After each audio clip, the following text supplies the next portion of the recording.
Komisi Perlindungan Anak Indonesia KPAI Kota Palembang mendesak penyidik kepolisian untuk mengungkap kasus dugaan penganiayaan anak panti asuhan.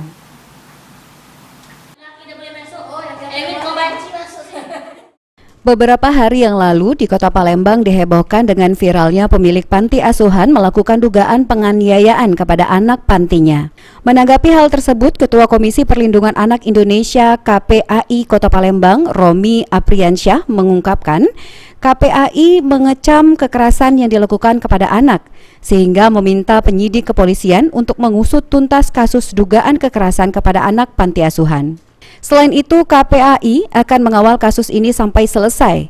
Diharapkan penyidik kepolisian bisa mengungkap sejelas-jelasnya kasus dugaan penganiayaan terhadap anak kalau memang ada indikasi lain atau korban-korban lain, karena tidak hanya satu anak yang jadi korban penganiayaan dan hingga saat ini mengalami trauma berat.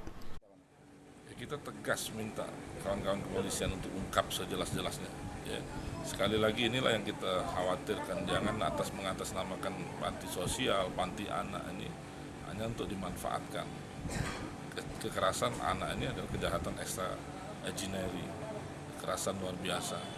Hukuman maksimalnya cukup lumayan. Jadi kita minta kawan-kawan penyidik ungkap sejelas-jelasnya.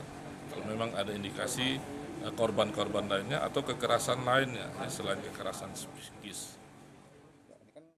KPAI Kota Palembang juga menghimbau masyarakat yang jadi korban kekerasan maupun melihat korban kekerasan diminta jangan takut melaporkan karena KPAI akan membantu dan melindungi.